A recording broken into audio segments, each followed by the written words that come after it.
เอาสบายดีโอ้เมื่อคืนนี้ฝนตกแห้งมาถ้าฝนโฮงก็เลยว่าสิเข้าเวียงก็ไปบ่ได้ก็เลยแวะอยู่สวนนี้ก่อนก็เลยนอนอยู่เฮือนสวนนี้พอดีมื้อนี้เป็นเวลาในราว8 โมงเช้านี่แหละหมอคำเผยก็เลยว่าให้ไปกินกาแฟอยู่บ้านเพิ่นก็พอดีเฮาก็บ่ได้พ้อเพิ่นโดนแล้วสิไปเว้าโนหัวมวนถ้าว่ามีเรื่องราวดีๆบ่เรื่องว่าอยู่เมืองลาวเป็นแนวใดก็สิมาเว้าสู่กันฟังเอาติดตามเด้อทางนี้ก็เลยเป็นทางแก้ดินเขาเจ้าเขาเป็นฝนตกแล้วเปื้อนเขาเจ้ายังบ่ได้ปูยางเทื่อ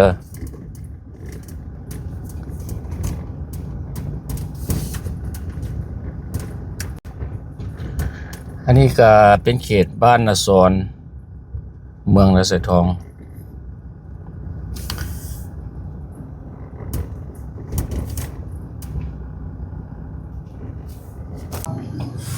ตอนนี้ก็มาฮอดบ้านคำเผยแล้ว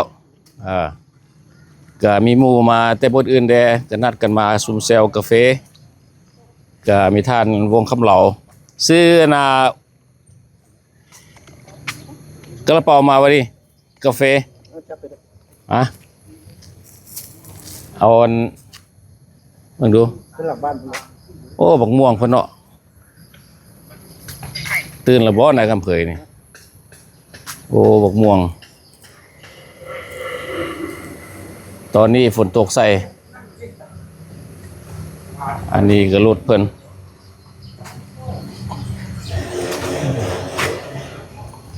โอ้บักม่วงยังเป็นหลายอยู่ตัวบักม่วงนึงเนื้อใหญ่เนาะ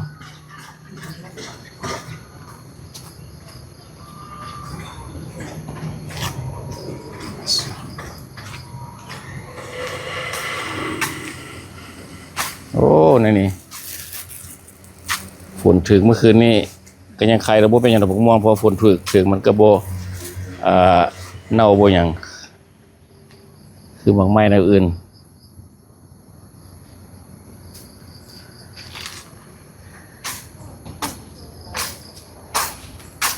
บักขามนี่ก็สิได้กินเลยตัวนี้นะ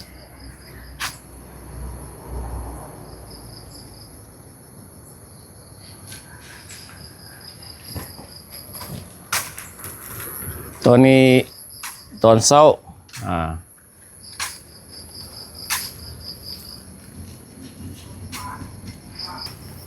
เบิ่งดูว่าสิมีไผมาเติมแด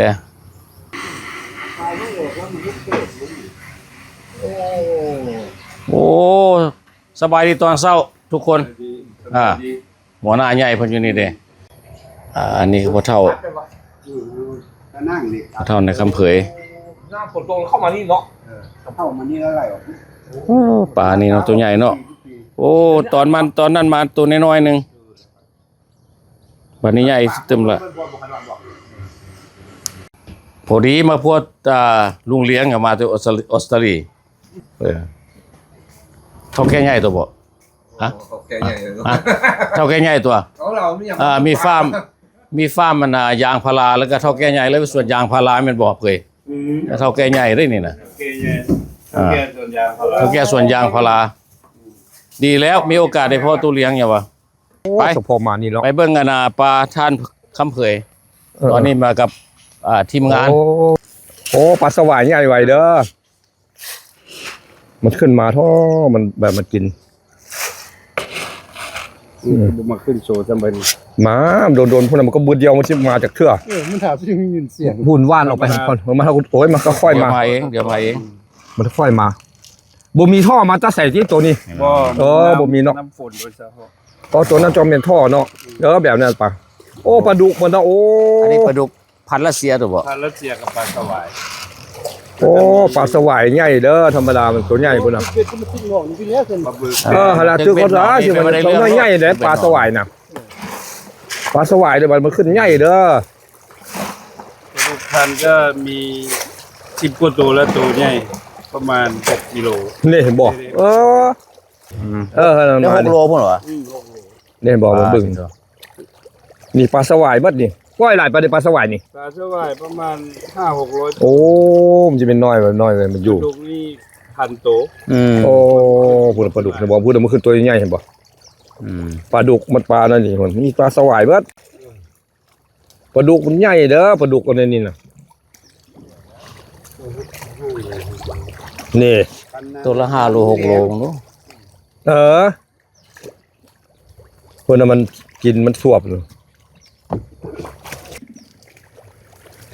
มันก็ย่านคนได้ไงสิปลา เอาตัวนี้ใหญ่เนี่ยมันจุ่มกินปลาดุก เบ้อ ถ้ายิงเอา โซเชียลได้บ่ว่า โอ้ยิงเอาอ่ะปืนยิงเอาอ่ะ ยิงเอาปืนก็โดนยิง ยิงแล้วก็โอ้ยิงใส่หัวมันก็ตายเลยแหละ ยิงแค่โตมันเลยเนาะ ฮะ ใช่โตงจด บ้านนี้มันถือปลาสวายนี่หลายตัวนั้นเลี้ยงไว้สิ นี่ปลาดุกเนาะ ปลานิ้นตัวนี้ก็ปลานิ้นที่กับตัวหน้าบ้านเนาะ ปลานินแนวเขาบ่มีลูกนะเขาว่ามันแพงได้แต่ว่าเขาใหญ่เด้บ่มีลูกปลาสวายนี่มันใหญ่ไว้ปลานี่นะปลานินนะนี่นะซาปลานินนั่นนี่ สาปลานินโอ้หลายสาเนาะ ปลาดุกเขาบ่มีเจ้อยู่นี่ บ่มีก็ปลานิ้นอยู่ แน่ปนกันบ่ได้มันเลี้ยงปลาไผ่ปลามันละ ปลานินก็ตัวใหญ่ตัวสิโอ้ เป็นปี2ปีมันก็ใหญ่เลยปลาเนี่ยมันกิน ตัวละ อยู่ โลได้บ่อยากว่าได้ ฮอด เนาะ จะตี้บ่ฮอดป่ะ ประมาณ วางได้ 3 ขีด แล้วแบบนั้นได้บ่ได้ ขีด3ตัวโล แบบนั้นได้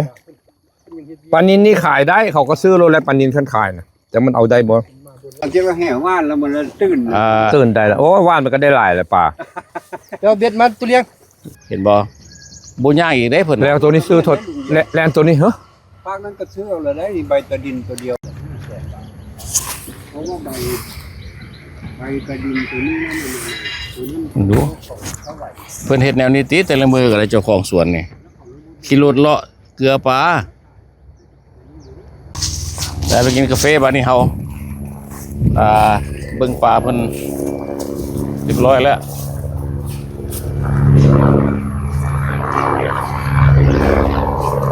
โอ้เฮลิคอปเตอร์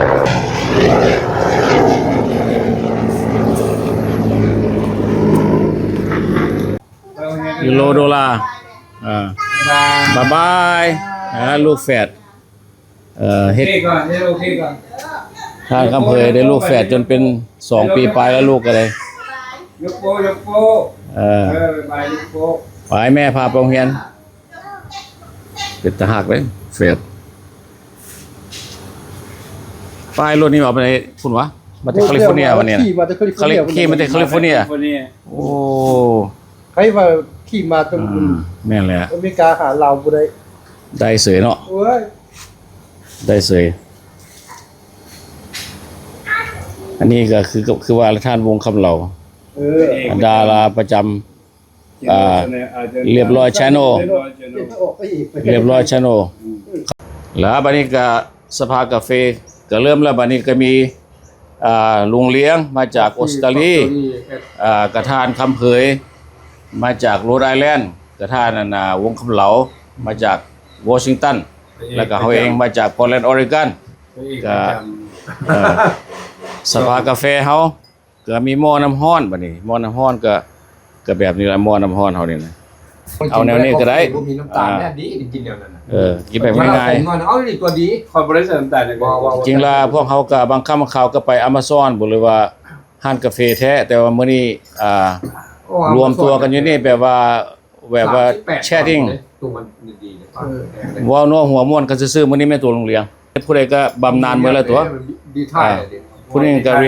เออ ผู้หนึงก็รีไทร์แม่นจากออสเตรเลียพวกเขาก็รีไทร์แม่นจากอเมริกามื้อนี้เฮาสิมีคำตอบและคำถามจากคนมาจากออสเตรเลียแล้วก็อเมริกาความแตกต่างมันเป็นแนวใดมาอยู่แล้วพวกเขาของกินหลายขนาดเนาะทั้งว่าขนมจอกว่าขนมจอกแซ่บ ขนมจอก ๆมีมีอันนี้นะมีอัน กระเป๋าก ระเป๋าอีกกระเป๋าบ่ขนมเมกตัวนี้ ขนมไข่ โอ้พวกเขาซื้อมาหลายขนาดนี้เนาะขนมไข่โอ้ใส่จอกงามดี แล้วก็แซนด์วิช ขนมไข่แล้วก็แซนด์วิชในฮอทดอก ในฮอตทางไหนเป็นฮอตดอกที่เนาะในฮอตดอก ข้างนอกเราระบุอัด แล้วมีบ่วงน้อยพอถึงน้องบ่วงสีพิง กินอันนี้ดิ ถึงว่ามันมีอันนี้มีวุ้นโอ้วุ้นมีวุ้นเด้อนี่เด้อ โอ้ว่า วุ้นขนมลองเบิ่งแต่ละคนก็ได้ ให้ลุงเลียงเพิ่นมีประสบการณ์มาอยู่ลาวนี่โดนมาจากออสเตรเลียอธิบายเรื่องการขับรถขับรางนี่เป็นอะไร ขับรถขับรางในลาวนี่มันต้องมีอันนั้นก็คือดูออสเตรเลียแล้วเพราะว่ามันรถจักรมันหลายเนาะ ต้องมีส การ มา ขับ ธิ นี่มันต้องได้ ใส่ส เซ มา ฟ ธิ ตี้แบบว่ารักษาตัวเองบ่ให้เลี้ยวซ้ายเลี้ยวขวาแล้วมันจะว่าเรื่องความปลอดภัยต้องจึ้งอยู่ตลอดเด้พวกสร้างกูกว่าบ่ได้ ส่วนหลายเขาจะสิมาทางข้างตัว โอ้ยบ่จักรู้เพราะฉะนั้นความปลอดภัยนี่ยากเขาต้องได้ระวังตัวเองแหละบดเสื้อแบบเมื่อเขาขับไปจึ้ง เราระวังจะข้ามซ้าย ข้ามขวาก็ได้ระวัง เสื้อมันยังมาตามเฮาซ้ำ ขับรถอยู่ลาวเนี่ยต้องมีสมาธิ เรา2นาทีแล้วเส้นแล้วรถ เพราะว่ามันอุบิเหตุนี่หลายเพราะว่ารถจักรมันหลายบาน พวกคู่มันตัวที่บ่ขับบ่ได้จักคนยาก คันบ่เรื่องทางก็อย่างยากเข้าเวียงเนาะไปว่า อีกทางนึงเจ้าขับอยู่บ้านเจ้าของนี่เบื้องขวามานี่เบื้องซ้ายความหมายน่ะ จะไปไทยสบายบ่จะไปไทยง่าย เฮ้ยมันก็ทำไมแล้วเดี๋ยวพอดีก็ขับแบบ ไทยไทยกับแบบออสเตรเลี แม่ ย นมันคือคุณขับคือไท ป ย ระเทศใดที่ขึ้นกับอังกฤษนะเป็นเบื้องขวา ผมมาเลยผมกลัวว่าออสเตรเลีย ว่าเลยไปเบื้องซ้ายคือฝรั่งนี่มันเบื้องซ้าย เอาว่าเรียนโรงเรียนมีหลายคนว่าคนอยู่ออสเตรเลียมารีไทร์อยู่ลาวเขานี่ได้กินเงินได้6 เดือนแล้วได้กลับออสเตรเลียว่าแนวใด อันนี้มันขึ้นกับเจ้าเหตุการณ์ให้รัฐบาลหรือไปอยู่ประเทศออสเตรเลีย25 ปีขึ้นไปแล้วเจ้าเหตุการณ์รัฐบาล40หรือ35 ปีขึ้นไปแล้วเขาจะให้กินฟูลเพนชั่นนั่นแหละ ฟูเพนชั่นแล้ว แล้วเราไปอยู่ แบบบ่ได้กลับบ่ล่ะบ่ได้กลับไปรายงาน บ่แล้ว อยู่สเปนปีก็ได้เหรอ ดูของอยู่7-8 ปีก็บ่ได้ บ่ได้ไปออสเตรเลียก็บ่เป็นหยัง บ่ โอ้มีหลายคนเว้าให้ข้อมูลผิดพลาด แต่ว่าเจ้าบ่เสียภาษีนะคือหลานสาวอยู่นี่ไปอยู่20 ปีเขาให้3 เดือนเดี๋ยว6 เดือนเขาบ่ไปเขาตักเพราะเจ้าบ่ได้เสียแท็ก เพราะว่าพวกนี้บ่ได้เฮ็ดการเสีย บ่ได้อย่างเนี้ยเข้าไปที่บ้านเขาแล้วลาบ่ให้ คนออสเตรเลียนี่อายุ62 ปีออกบำนาญได้บ่ 67คุณอยู่นี่ คือเจ้าเอาเท่าไหร่ 65 นี่บ่ได้ว่าคืออเมริกา ก็ได้แต่มันก็แต่3มันแต่ว่าถ้าเจ้าสุขภาพบ่ดีได้มันลี่ สุขภาพดี มัน ก็บ่ได้ว่า มันคนละแนวแล้ว คนละแนวเนาะ คนละแนว สุขภาพดีบ่ได้ คือหมายความว่า62นี่ออกบ่ได้แม่นบ่ยามกะยาเขาจะตั้งกฎระเบียบมาแนวนั้น 67เจ้าของเขาออก2014นี้65 ปี วันนี้เขาจะเพิ่ม เพิ่มขึ้นอีก2 ปี แต่62นี่บ่มีจักเทื่อ บ่ โอ้แปลว่านอกจาก disability อยู่อเมริกาเพิ่นได้ก็62 ปีมันออก บ่ แล้ ได้ ว บ่ได้ออสเตรเลียบ่ แต่ ได้ บ่ได้ benefit ซื่อๆว่าเขาบ่ได้ benefit หมายความ บ่ ว่า ได้ของ67 ปีแล้วบ่ได้เดี๋ยว บ้านหมอ ให้คิดว่าอย่างไรบ่ได้แล้ว67 ปีแล้วมันได้ถึงจังหน่อยสิขึ้นบางเทื่อว่าบ่ได้70ก็มันเอาแท้เลย อเมริกามันก็ขึ้น67 เด้บ่ ท่าน full retirement ก็ ถ้ามันขึ้น80ขึ้นนะ โอ้ยเซามันตายแล้วบ่ได้ใส่แล้วเด้อ ได้กินก่อนตายอย่าง อ้าวแท้เลย เจ้านี่ความหมายของเจ้านี่สิมาอยู่ลาวเลยถือว่าบ่กลับ เว้าบ่ได้เพราะลูกเต้าอยู่พุ่น4-5 คนพุ่นเนาะผมเทื่อก็ไปมามันก็เว้าบ่ได้ว่าเขามาอยู่นี่เลยมันบ่ได้เด้มันก็นำโห ผมหมายว่าอยู่ที่ไรก่อนอยู่ออสเตรเลียว่าซั่น อยู่นี่เฮาก็ อยู่หลายกลัวเนาะ มักแบบธรรมชาติบ้านเราอยากไปเสียดูออสเตรเลียมันก็ตอนเราเหตุการณ์นี่กับมันวันจันทร์หาวันศุกร์เขาไปเหตุการณ์วันเสาร์วันอาทิตย์ก็อยู่นำลูกครอบครัวนะบ้านที่เฮาดีท้ายมาเขาก็โลนเหงาแล้วอยู่นำลูกซื่อๆไปขับพระคติวาอยู่ออสเตรเลียก็ได้ขับบันไลเอาแท้ล่ะผมบ่ได้เฮ็ดหยังขับกันอยู่ข้างบ้านนี้ มีแต่ลูกผู้เดียวตัวเจ้าลูกใหม่กับเมียใหม่ ลูกคนเดียว เป็นสัญชาติเรียบร้อย ลูกคนเดียวก็เที่ยวไปนะเดือน9 เดือน10มันเที่ยวกับทีมเมือแล้วเอามา4 คนมันเหมือน ดีเลยดิ นั่นแบบนั้นนะ เป็นชื่อเป็นสัญชาติเข้าชื่อในประ ก็ เทศ 8 เดือนคนแล้วยังเป็นมัน เจ้าได้เจ้า retirement ในออสเตรเลียนี่เวลาเจ้ามีลูกนี่เข้า government ซอยเลี้ยง บ่ได้ บ่ได้บ่ให้ ไปอยู่ได้ ไปอยู่ได้แต่บ่มีเงินเลี้ยง บ่ต้องลูก บ่คืออเมริกาเนาะอเมริกานี่ถ้าว่า retirement แล้วลูกเจ้า under 18 years old นี่นะรัฐบาลจะซอยเลี้ยงให้เลย ไปหาเขาอยู่โซเชียลซิตี้เขาอยู่บนออสเตรเลียว่า ได้ถ้าเจ้าลูกเข้ามาห้องเรียนอยู่นี่เขาก็เลี้ยงแต่ว่าเจ้าอยู่เมืองลาวบ่ได้เขาบอก เดี๋ยวนี้จะมาอยู่ลาวสิขับรถขับรางจะมีใบขับขี่อะไร ไปขับขี่ก็ใส่อินเตอร์เนชั่นแนลออสเตรเลียนี่ล่ะ เอามาพูดเหรอวะเอามาแต่พูด อ้าวอยู่นั่นแหละ ทำโรงเรียนจะมาได้แล้วเฮาสิกลับมาเพิ่นนี่บัดนี้นะจะมือเบิร์ธเดย์แล้วบัดนี้ตัวได้ให้เพิ่มเติมอีกได้ในหัวให้นาสวนตัวนี้ เดี๋ยวนี้ก็บ่ได้มีหยังเพิ่มหลายก็พยายามว่าสิเฮ็ดสาตัวนั้นก่อกำแพงขึ้น ตัวเดียวเห็นนะวะ เพราะว่าสิเลี้ยงปลาฝ่าออง นี่ อนาคต เพื่อว่าคันเฮาบ่ก่อนมันสิไตออก ตัวที่อันที่เราเห็นกับ แม่น เห็นบล็อก อันนี้แม่นคืบหน้าตัวใหม่ผ่านมาสาปูสาปานี่ตัวเก่าตัวใหม่นี่กำลังคิดค้นว่าจะเลี้ยงปลาฝาออกชื่อว่าสิชื่อแนวมาจากประเทศไทยปลาฝาประเทศไทย แล้วก็มีผู้แหละปีนี้ก็ซื้อดินไว้อีกตอนนึงแล้วต่อตัวนั้นไปเบื้องนั้นไป ดินต้น ประมาณ5,000 เมตรกะเล่ ดินออกไปนะพูด ดินออกไปทางพุ้น5,000 เมตรกะเล่แล้วสิขยายว่าสิซื้อนกกระจอกเทพมาเลี้ยงเพราะว่าอยากได้เนื้อที่มันกว้างนกกระจอกเทพมันต้องการเนื้อที่ ดินออก ดินออกไปพุ้น นาได้เฮ็ดอยู่ว่าปี ปีนี้ก็เฮ็ดนาแล้วไปตอนนึงแล้วตอนอยู่ขอกแบนี่หวานแล้วมันบ่ออกสิได้ดำเอา แล้วมาอยู่นี่ก็ได้2ปี3ปีแล้วบ่ ปี เคย ที่3ประมาณ บ่เคยบ่ได้ไปอเมริกา ไปปี2024ไป3อาทิตย์ไปแล่นหนังสือเรื่องลูก สิบ่ไปยามอยู่ซั่น คิดว่าท้ายปีนี้แล้วต้นปีหน้าพุ่นล่ะ พยายามจัดเดือน2เดือนใช่ จะ ไห พ ม ยายามลูกจากเดือน2เดือน เฮายังมีลูก มีลูกอยู่พุ่น2คนกับหลาน4คนเด้ ลูก ไปพยายามลูกยามหลาน อยู่นี่เคยมียูโรดอลลาร์ อยู่นี่ก็ กำลังเป็นทหารเนาะ แล้วก็มีไทเกอร์กับตีน่า 2คนที่พุ่น อยู่2คนอยู่ดงดกนะทง เป็น4คนตัวเสร็จลูก เป็น4คนอยู่นี่ โอ้ตัวนี้สร้างมนุษย์เอาแพรว่าตัวเสร็จเนี่ย เพราะว่าเฮาคิดว่าประเทศลาวพลเมืองมันยังน้อยเฮาก็เลยสร้างเพิ่ม ลุงเลี้ยงก็อยากสร้างอันนะลุงเลี้ยงก็ได้ผู้หนึ่งเนาะ ได้ลุงเรียกได้ผู้นึงเด้ ผู้หนึ่งสร้างเติมอีกเพราะพลเมืองเรามันยังน้อยอยู่ คือคนเป็นอยู่3-4 เพราะว่าประเทศลาวเขาต้องการพลเมืองหลาย แน่แหละน้อยอีหลีเนาะก็สิน้อยที่สุดวัน ชื่อว่าสินลาวเป็นว่าไม่ลำเดียวล้อมหัวบ่ควาย นี่แหละ ฉะนั้นมันต้องมีหลายล ฝ่ายปกครอง ำ แปลงบ้าน แปลงบ้านบ่ฮงเฮิง บ่ฮู้ เขาบอกอันนึงเด้อคนอยู่ต่างประเทศ ถ้าว่าจะเฮ็ดแคลเพื่อมาเน้นที่อยู่อเมริกาใน35,000เต็มปากมาประเทศลาวนี่ประมาณ $6,000 ได้เรา เต็มปากแต่ว่าคุณภาพบ่มันก็สูสีกัน คือ เชี่ยวชาญก็ของต่างประเทศสูสีกัน โอ้ ถ้าว่ามาได้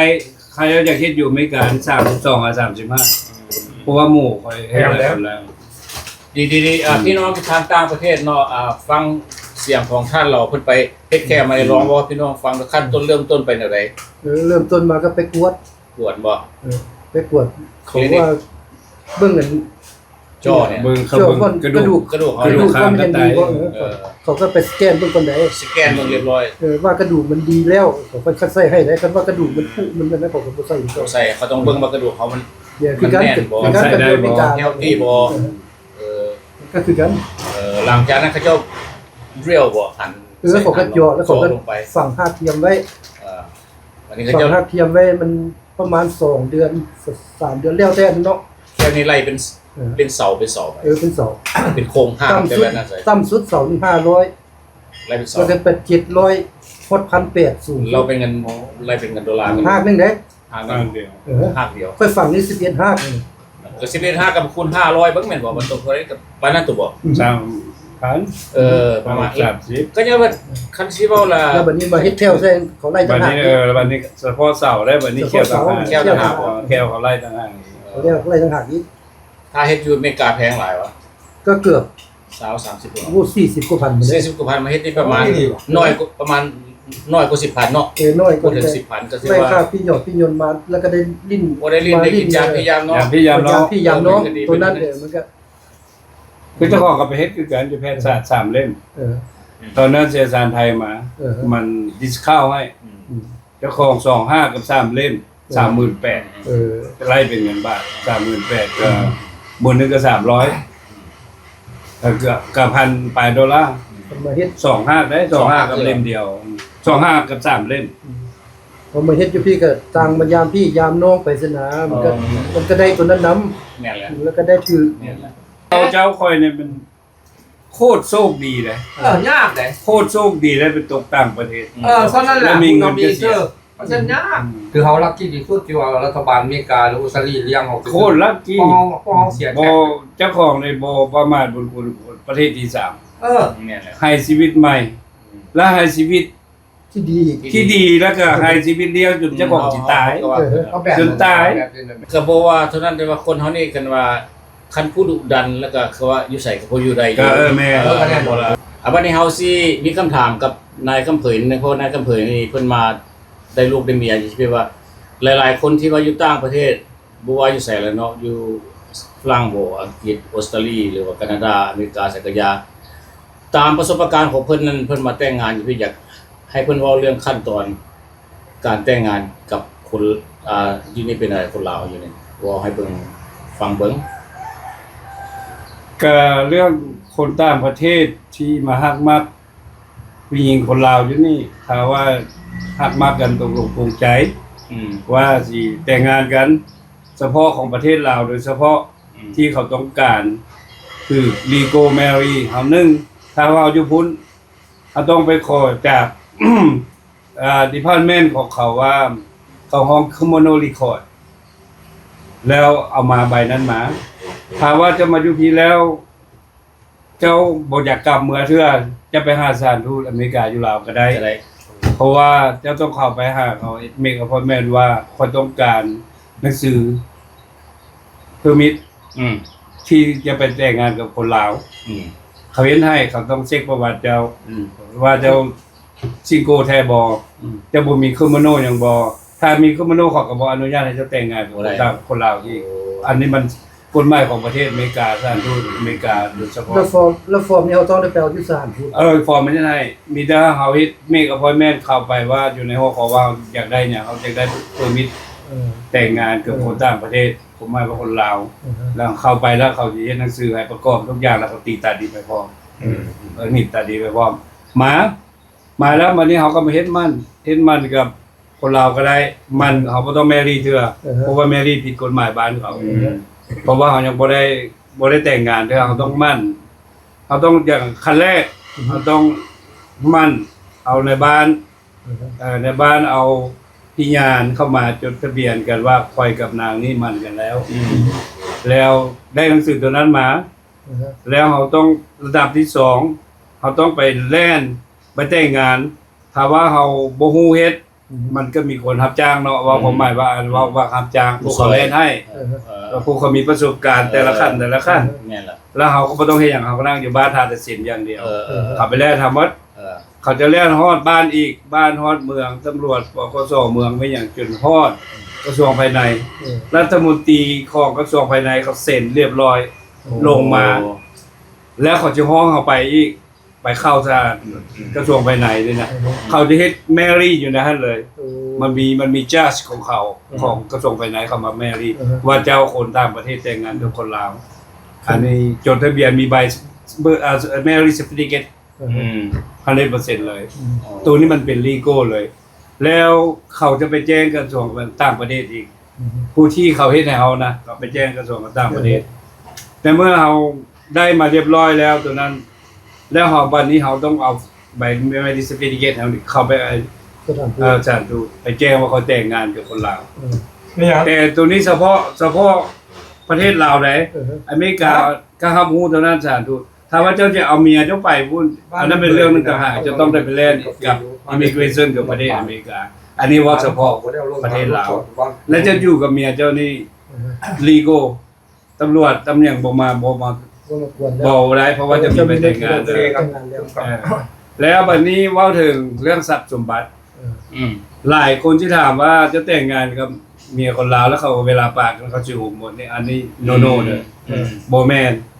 เพราะว่าถ้าเขาlegal marry แล้วเรื่องแววเนี่ยภาษาอังกฤษเขาต้องแชร์กันเขาไม่รู้จักคนและทรัพย์สมบัตินี่นะเขาไม่รู้จักคนถ้าจะแบ่งลูกเท่าใดจะให้เมียเท่าใดพอเท่าใดมันขึ้นกับเวลาเขาปาดอย่าง5กันบ่ต่างกับอเมริกาเขาก็ฮอกแววมันก็ต้องปานกันมูลมรดกโอเคทรัพย์สมบัติอันนี้มันเป็นสินสมทรัพย์ของสินสมทรัพย์บางคนที่ต่างประเทศเขาจะบ่เข้าใจหลายว่าโอ้ยจะไปเอาจะพูดเขาสิฮู้พวกเจ้าหมดเวลาบาดกันจะมีแต่ตีนกับมือเท่านั้นแหละเป็นไปมีกฎหมายปกป้องอยู่เนาะมันมีกฎหมายปกป้องมี marriage certificate สามารถแปลงออกคืนได้ได้อันนี้ใครบ่เข้าใจนะให้เบิ่งวิดีโอตัวนี้เลยแล้วถ้าว่าเจ้าของว่าผิด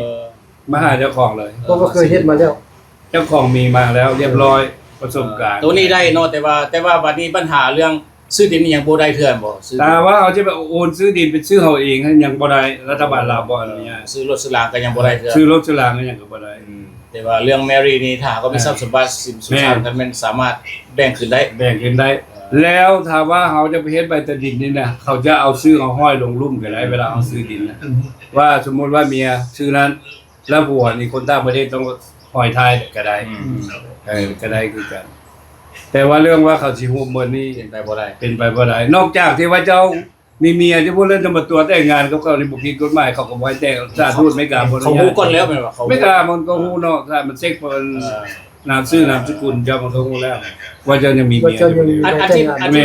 เขายิงเข้าหัวมาเนี่ยเขาจะตามบ้านนอกบ้านอาจจะแต่งแต่บ่ได้ไปบอกบ่ถึงขั้นถึงเป็นบอกอันนั้นได้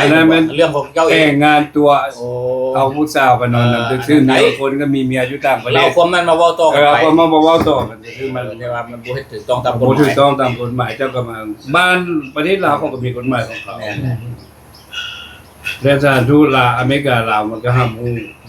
ว่ากฎหมายของบ้านก็เป็นนะจะต้องเฮ็ดแนวนี้จะก็ลีกูได้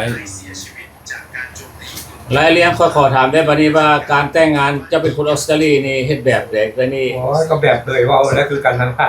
เล่นอย่างบ่ได้ไปหากับแบบเดียวกันนักบอกว่าเฮ็ดนานาหมายความว่าต้องได้ไปตามขั้นคือกันบ่ คือแบบเลยมันคือกันนัก ออกแบบเดียวกันเลย เดียวกันคนใหม่เดียวกัน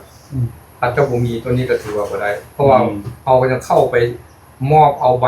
เซอร์ติฟิเคทที่แมรี่อยู่ในของกระทรวง